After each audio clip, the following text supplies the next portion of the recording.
مشیر اطلاعات و تعلقات عامہ بیرسٹر ڈاکٹر سیف نے بلاول زرداری کے بیان پر اپنے رد عمل کا اظہار کرتے ہوئے کہا کہ بلاول زرداری پہلے اپنا قبلہ درست کریں پھر دوسروں پر تنقید کریں۔ بلوچستان میں پیپلز پارٹی کی حکومت ہے جہاں ایک پوری ٹرین کو دہشت گردوں نے یرغمال بنا لیا، کیا بلوچستان کے حالات کی ذمہ داری بھی علی امین گنڈا پور پر ڈالیں گے؟ اس وقت سندھ کو کچے کے ڈاکوؤں نے یرغمال بنایا ہوا ہے۔ سندھ کے حکمران خود کچے کے ڈاکوؤں کو اسلحہ فراہم کرتے ہوئے پکڑے گئے ہیں۔ دوسری جانب کراچی میں رہزنی اور ڈکیتی روز کا معمول بن چکی ہے۔ مشیر اطلاعات و تعلقات عامہ بیرسٹر ڈاکٹر سیف نے کہا کہ میڈیا میں مریم نواز کے ایک اور منصوبے کی کرپشن کی خبر زیر گردش ہے۔ اطلاعات ہیں کہ ماڈل ریڑھی منصوبے کے ٹھیکے میں منظور نظر افراد کو نوازا گیا ہے۔ ریڑھی منصوبے میں قومی خزانے کو 50 ملین روپے نقصان پہنچانے کی اطلاعات ہیں۔ بیرسٹر ڈاکٹر سیف نے کہا کہ پنجاب میں کوئی بھی منصوبہ کرپشن سے پاک نہیں۔ مشیر اطلاعات و تعلقات عامہ بیرسٹر ڈاکٹر سیف نے کہا کہ پاکستان تحریک انصاف کی صوبائی حکومت نے ایک اور عوام دوست و فلاحی منصوبے کو عملی جامہ پہنایا ہے۔ اس منصوبے کے تحت صوبے میں سولرائزیشن آف ہاؤسنگ اسکیم کا باقاعدہ اجرا کیا گیا ہے۔ اس کے پہلے مرحلے میں 32,500 گھروں کو سولر سسٹم فراہم کیے جائیں گے۔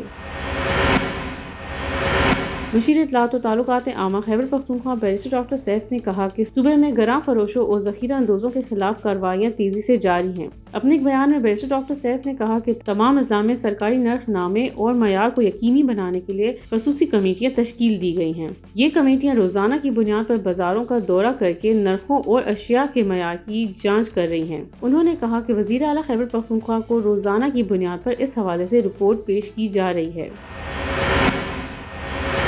مشیر اطلاعات و تعلقات عامہ Khyber Pakhtunkhwa barrister doctor safe نے کہا کہ جب سے خیبر پختونخوا کی سالانہ کارکردگی کی رپورٹ شائع ہوئی ہے تب سے مخالفین کی چیخیں نکل رہی ہیں۔ انہوں نے کہا کہ خیبر پختونخوا کی سالانہ کارکردگی کی رپورٹ شائع ہونے کے بعد جعلی حکومت بخلاہٹ کا شکار ہے۔ اپنے دفتر سے جاری بیان میں انہوں نے کہا کہ مخالفین ہماری کارکردگی رپورٹ پر بے جا تنقید کر کے خود کو تسلی دینے میں ناکام کوششیں کر رہے ہیں۔ بیرسٹر ڈاکٹر سیف نے کہا کہ مینڈیٹ چور حکومتوں کے پاس عوام کو دکھانے کے لیے کچھ نہیں، اس لیے وہ خیبر پختونخوا کی کارکردگی رپورٹ پر تنقید کر رہے ہیں۔